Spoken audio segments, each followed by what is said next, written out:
A lot of the songs we have analyzed so far, both on video through this YouTube channel and as articles on my website, are songs that are intrinsically complex. This may raise the question, do songs need to be complex in order to be emotionally effective for a listener? The answer is, well, no. Azhagiya Cindrella is one such example. The song is built on an extremely simple foundation, but yet is so emotionally impactful. The way Rahman achieves this is precisely what we'll explore in this video. We will first look into the consistency and stability within the song, which makes the song accessible for any listener, and then look into the parts where Rahman diverges from this consistency, which is what ends up making the song so emotionally powerful. So first, we will be looking into the parts of the song that are consistent, stable, and simple, which is what makes us feel relaxed and comfortable. We can see this said simplicity through the rhythmic, melodic, and harmonic elements within the song. So let's start with rhythm. The rhythmic foundation of a song is known as time signature in Western music and is known as the tala or talam in Indian music. We can use these two terms pretty much interchangeably. As you may know or expect, there are various types of time signatures and talams, some more commonly used than others. Azhagiya Cindrella uses the 4/4 time signature, also known as Aditala in the Indian context. This time signature is so common that it is often referred to as common time instead of the technical term 4/4. By using a common rhythmic foundation, Rahman puts us listeners in a place of familiarity and simplicity. Additionally, we will see that Rahman repeats very similar beats throughout the song, which once again allows listeners to relax and makes the rhythm simple to understand for any listener. Now, there's actually a tinge of complexity involved with the rhythms in the song, which deviates from the extremely simple foundation. We're going to discuss that later on in this analysis. For now though, let's move on and take a look at melody, by first focusing on the main melody of the song, otherwise known as the pallavi of the song. Azhagiya Cindrella, Cindrella, amindum vandar, aval vandu nenjellam, nenjellam, lacham minnal tandar. The melody here is extremely simple as it is effectively centered around 3 notes. All of the notes that are highlighted, which make up almost all of the notes in the melody, are the notes sa, ri, and ga, or G, A, and B, thus showing that pretty much this whole central melody is centered around 3 notes. Additionally, if we look at these notes on a piano, we will see that these 3 notes are right next to each other, so the range of notes used in terms of pitch is very narrow. Furthermore, even if we take the 2 notes that aren't sa, ri, or ga into consideration, which are pa and da, we'll notice that the 5 notes used in the main melody here contributes to the fundamental melodic simplicity that we're analyzing here. The 5 notes used here are sa, ri, ga, pa, and da, which makes up the notes of Mohanam Raga, or in Western terms, the G major pentatonic scale. And there's a very special feature that major pentatonic scales have. But instead of explaining this myself, I'm going to show you a video of a really cool experiment conducted by jazz legend Bobby McFerrin. If possible, I want all of you to participate in this experiment too, and follow what he tells us to do, which will help you better understand what he is trying to convey. Watch. Ba, ba.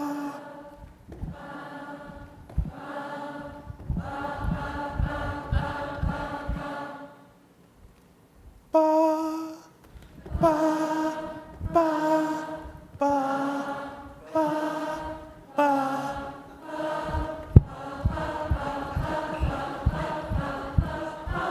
Okay.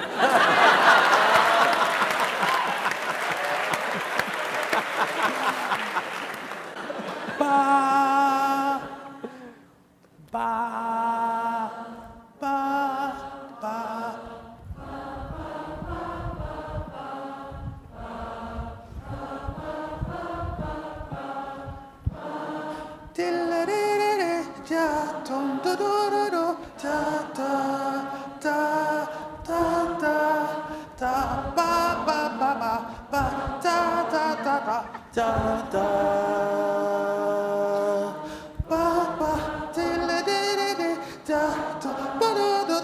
da ba ba ba ba ba ba ba ba ba da da da da da da ba ba ba.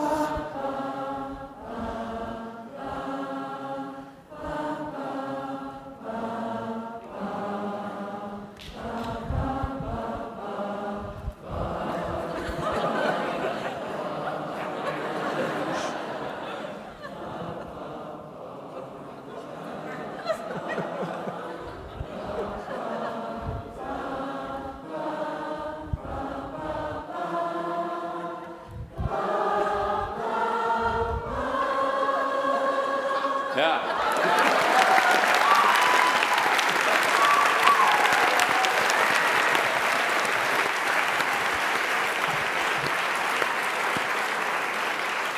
Now, what's interesting to me about that is, regardless of where I am, anywhere, every audience gets that.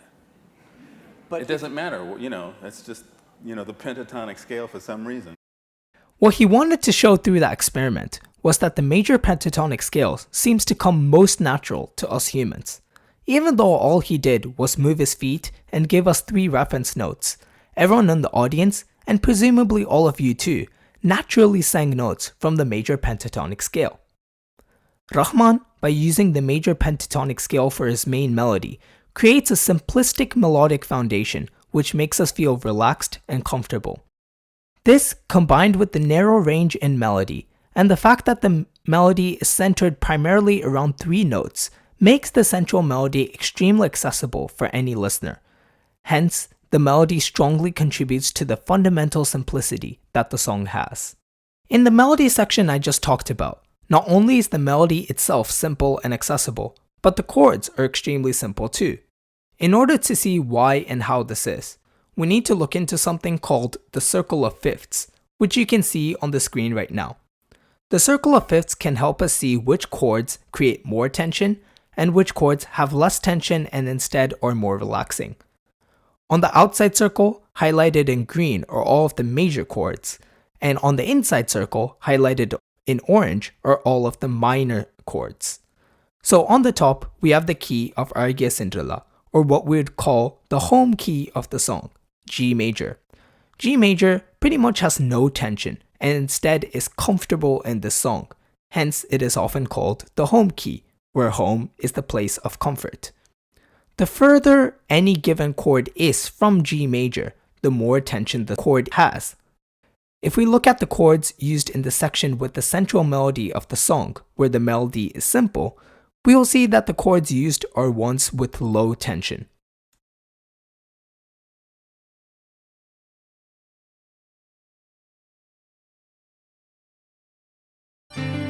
Azhagiya Cindrella, Cindrella, மீண்டும் வந்தார் அவள் வந்து நெஞ்செல்லாம் நெஞ்செல்லாம் லட்சம் மின்னல் தந்தார் முதல் முறை பெண்ணின் வாசம் வீசுதே முதல் முறை முக்தி நிலை வந்ததே. The simple melody is backed up by chords G major, C major, and D major, all chords that are extremely close to the home key G major, and thus are extremely low on tension.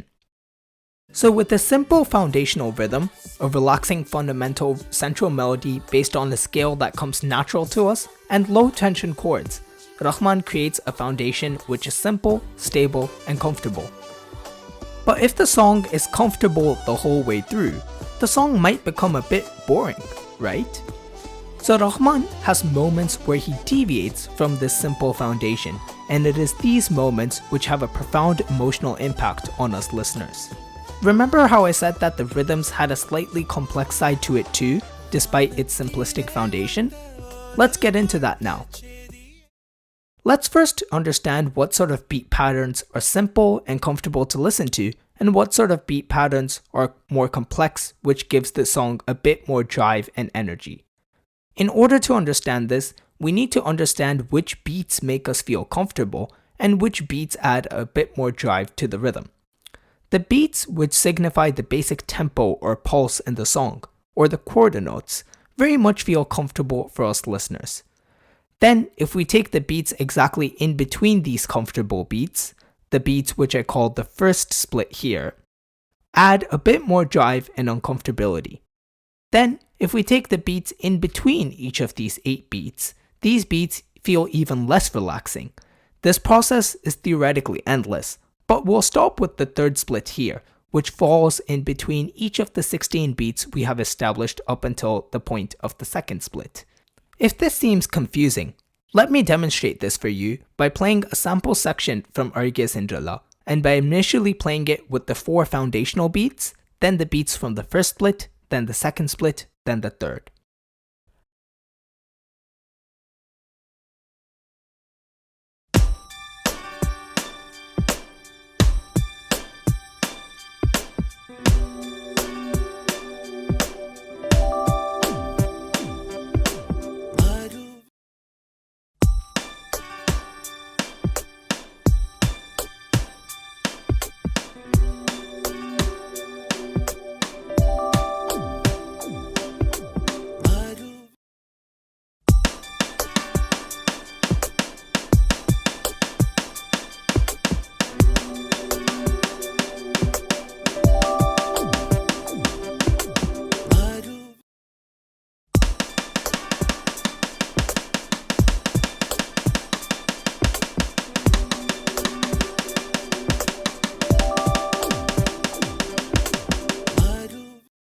Now, how does all this matter in the context of a drum beat pattern, you may ask? Well, depending on which beats the composer chooses to emphasize in their drum beat pattern, our emotional response to the drum beat pattern changes. If the composer emphasizes only the 4 comfortable foundational beats and uses no other beats, then it will feel very comfortable for us too. If the composer chooses to really focus on beats from the second or third split, for example, the drum beat pattern will feel more jarring for us as listeners. Let us look at what combination of beats Rahman uses for the drum pattern in Azhagiya Cindrella. If we look at the main beats of the drum pattern used in Azhagiya Cindrella, the main beats fall on the 4 comfortable beats that I talked about earlier.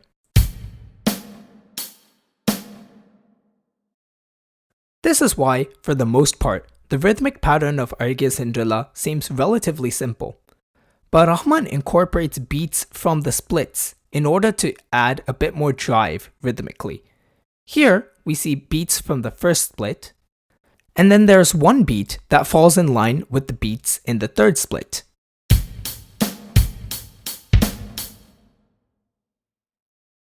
Here, we see that the foundation of the beat is completely in line with the basic beats that signifies the tempo of the song.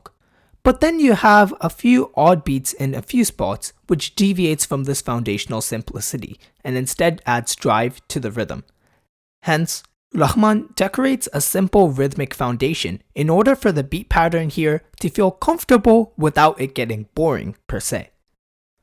But if Rahman just plays one beat pattern over and over, that might become a bit monotonous, right? So he has a variation of the rhythmic pattern we looked at, and the variation looks like this. It's rather similar to the initial rhythmic pattern, but with just 2 extra notes added in, one in line with the first split and one in line with the third split.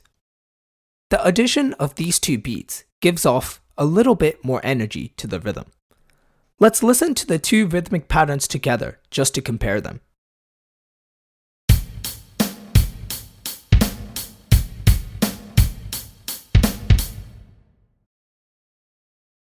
Throughout the song, Rahman mostly repeats these 2 beat patterns over and over. So the repetition makes us feel comfortable, but yet the little rhythmic variation here and there gives the song enough energy and momentum to keep us engaged. The foundation of the rhythmic pattern as a whole was extremely simple. But the small beats that Rahman adds in the splits, plus the fact that he has small variations with the rhythm, makes the rhythmic aspect of the song engaging and energetic, but yet also comfortable and accessible to any listener. Now, let's see how else AR Rahman decorates a simple foundation in order to create a strong emotional impact. One of my favorite portions of the song is the second interlude, which is being played right now, where it truly feels like a breath of fresh air, almost as if the song has opened up to another world. This feeling comes about due to two primary reasons. Firstly, remember how we talked about the main melody only spans across three notes, G, A, and B? This creates a very narrow range and makes us feel a little bit constricted, almost as if we're curled up in a ball and cannot shift away from that. But the saxophone part here completely blows that open, as the range goes from a low B up until a high E, a range that spans more than 2 octaves. Thus, this sudden contrast in terms of range relative to the central melody of the song brings about an incredibly powerful, liberating feeling. Secondly, this section creates contrast in terms of texture. There are 3 distinct types of texture: monophonic, homophonic, and polyphonic. Monophonic means that there is only one melody, and there is nothing in terms of harmony or arrangements, just a melody. Homophonic means that there is only one melody, but that there is also background accompaniment in terms of harmony. Polyphonic means that there are multiple melodies operating at the same time. Most of Azhagiya Cindrella is homophonic, with just one melody plus harmonic and rhythmic accompaniment. But yet in this interlude, the texture is polyphonic, as we have 2 melodies, one melody played by the saxophone and one melody sung by the choir. This contrast is a breath of fresh air, which allows us to truly enjoy this segment of the song. Another way that Rahman makes this track so impactful is through the usage of high tension chords. Remember that early on we looked at the circle of fifths and we talked about how the chords on the top are low on tension and chords on the bottom are high on tension. We established earlier on that the central melody is set to chords that are low in tension and uses notes from the comfortable scale of G major pentatonic. In order for the song to have a deep emotional impact on us listeners, Rahman takes us away from that comfort zone and instead uses high tension chords, before eventually resolving the tension by coming back to this comfortable foundation. Let's take a look at the chords in this section of the song, for example.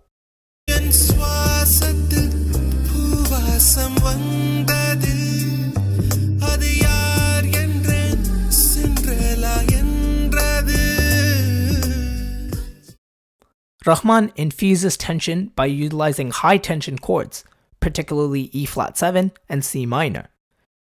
But if there's only tension for too long, then we'll start to feel painful because all we're feeling is tension.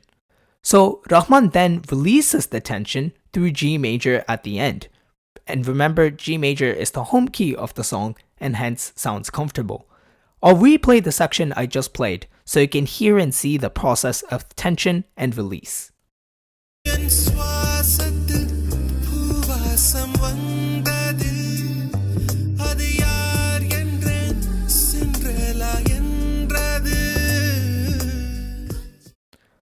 Let's hear another example of this phenomenon of Rahman's use of tension and release.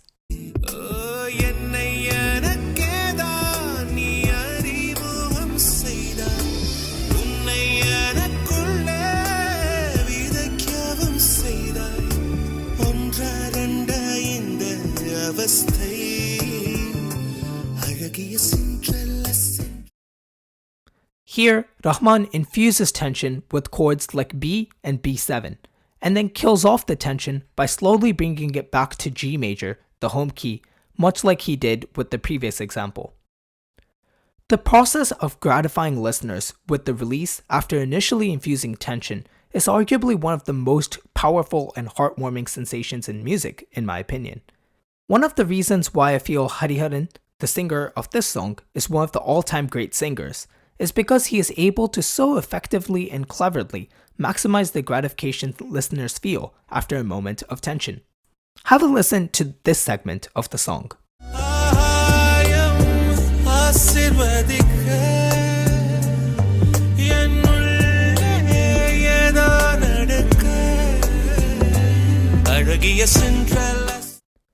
The tension is brought upon with the minor notes, and theoretically, the release would come when the major note comes in at the end of the phrase.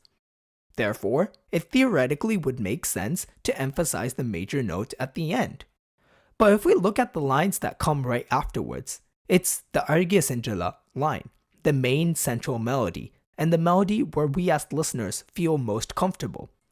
So, Hariharan doesn't emphasize the major note, and instead he sings it very softly. This allows the tension to essentially carry over slightly, which ultimately is released once we get to the Azhagiya Cindrella line. As the Azhagiya Cindrella line is where we feel most comfortable and with least tension, the gratification is greatest. Hariharan therefore emphasizes the Azhagiya Cindrella line in order to maximize our gratification, which thus has the strongest possible emotional impact on us listeners.